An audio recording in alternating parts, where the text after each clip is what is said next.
ইউনূসকে বক্তব্য পরিষ্কার করতে হবে। 16 বছর ভারতীয় আধিপত্যবাদের বিরুদ্ধে আমরা রক্ত দিয়েছি। এইবার ডক্টর ইউনূসকে সরাসরি হুমকি দিল এনায়েতুল্লাহ আব্বাসী। কেন এনায়েতুল্লাহ আব্বাসী এমন ভাবে গভর্নমেন্টের বিরুদ্ধে কথা বলল? এনায়েতুল্লাহ আব্বাসী ইদানিং এক প্রোগ্রামে গিয়ে সরাসরি ডক্টর ইউনূসকে হুমকি দিল যে এই দাবি পূরণ না করলে বা এই সংগঠন যদি শেষ না করে তাহলে ইউনূস সরকারের বিরুদ্ধে ব্যবস্থা হবে। এমনকি এনায়েতুল্লাহ আব্বাসী এমন একটি কথা বলে দিয়েছে, সরকার বিরোধী কথা, যে তিনি নির্বাচন করতে দিবে না। আসুন আমরা এনায়েতুল্লাহ আব্বাসীর সেই বিস্তারিত ভিডিওটি দেখি। হেফাজত হচ্ছে বাংলাদেশে সর্ববৃহৎ ইসলামী অরাজনৈতিক সংগঠন। আজ আমি এই জনতার পক্ষ থেকে, বাংলাদেশের কোটি কোটি মুসলমানের পক্ষ থেকে হেফাজতের সম্মানিত আমিরের কাছে বলবো, হেফাজত রাজনীতিতে যাবে না, কিন্তু রাজনীতি নিয়ন্ত্রণ করতে হবে। 53 বছরের ইতিহাস আমাদের কলঙ্কিত। আলেম ওলামা পীর মাশায়েখ আর মাদ্রাসা ছাত্রদের পবিত্র রক্তে পা রেখে তারা ক্ষমতায় যায়, আর ক্ষমতায় যে ইসলাম ও মুসলমানকে চ্যালেঞ্জ করে। এই সুযোগ আর দেওয়া হবে না। অনতি বিলম্বে বিতর্কিত নারী কমিশনের সমস্ত প্রস্তাব বাতিল করলেই হবে না।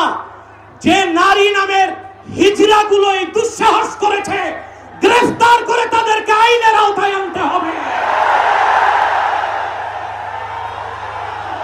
আরেকটি বিষয় হচ্ছে, ডক্টর ইউনূসকে বক্তব্য পরিষ্কার করতে হবে। 16 বছর ভারতীয় আধিপত্যবাদের বিরুদ্ধে আমরা রক্ত দিয়েছি। সর্বপ্রথম সকল প্রকার শিরক, কুফর, রামবাম, নাস্তিক আর ভারতীয় আধিপত্যবাদ ও ফ্যাসিবাদের বিরুদ্ধে রক্ত উৎসর্গ করেছে শাপলা চত্বরে হেফাজতের আলেম ওলামা কর্মীরা।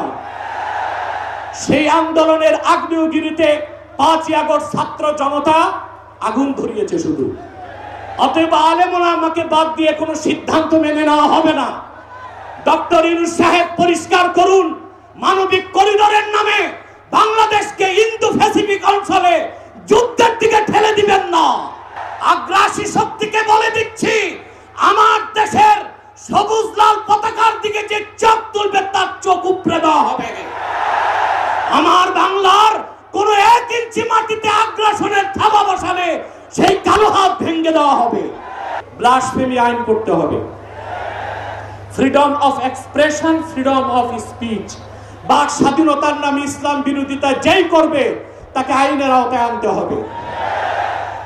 আমার দেশে অসংখ্য আলেম ওলামা, নিরীহ মানুষকে জঙ্গি তকমা দিয়ে কারাগারে রাখা হয়েছে। যদি বাবর সাহেব মুক্তি পায়, তাহলে যে সমস্ত আলেম ওলামা জঙ্গির মামলায় ভিতরে, তারা কেন মুক্তি পাবে না? তাদের মুক্তির আগে সংস্কার না নির্বাচন হতে দেওয়া হবে না বাংলাদেশে। যারা বেদাত ও শিরিক করে, যাদের আকীদা সহি নেই, এমন এনায়েতুল্লাহ আব্বাসী দিয়ে কোনো কাজ হবে না। তারা শুধু 1 লক্ষ মানুষ জমাট করে শুধু ভাষণ দিতে পারবে, কিন্তু জাতির কোনো উপকারী করতে পারবে না। এরা আজ থেকে নয়, বহুদিন ধরেই এরা শুধু বক্তব্য দিয়ে আসছে আর প্রতিবাদ করে আসছে, কিন্তু প্রতিরোধ আজ পর্যন্ত করেনি। এই এনায়েতুল্লাহ আব্বাসীর মতন ব্যক্তি আরো এর মতন কিছু আলেম আছে, যারা শুধু মানুষদেরকে বলে যায় আমরা এটা করব, আমরা সেটা করব, কিন্তু আসলে এরা কিছুই করতে পারে না। এরা হলো এক ধরনের মুনাফিক, যারা বলে একটা করে আরেকটা। আজ থেকে নয়, বহুদিন ধরে এরা এমন প্রতিবাদ করে আসছে, কিন্তু কোনো প্রতিরোধ করতে পারে না। এই এনায়েতুল্লাহ আব্বাসী যারা সবসময় বেদাত ও শিরিকের মানুষকে দাওয়াত দিয়ে যায় আর বেদাত ও শিরিকের দিকে আহ্বান করে, এমনকি যারা হাক্কানি আলেম, কোরআন হাদিস অনুসরণকারী সালাফি আলেম, তাদের বিরুদ্ধে কথা বলে, এরকম ব্যক্তি মঞ্চে দাঁড়িয়ে লক্ষ মানুষকে কি করে বুঝাতে পারে? আসলে এরাই হলো আসল ছদ্মবেশী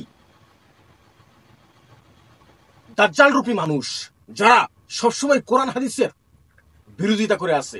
রাসূল সাল্লাল্লাহু আলাইহি সাল্লামের সুন্নতকে এরা কবর দিয়ে আসছে। এরা সবসময় রাসূল সাল্লাল্লাহু আলাইহি সাল্লামকে একভাবে অপমানই করে, সুন্নত বিরোধী করে।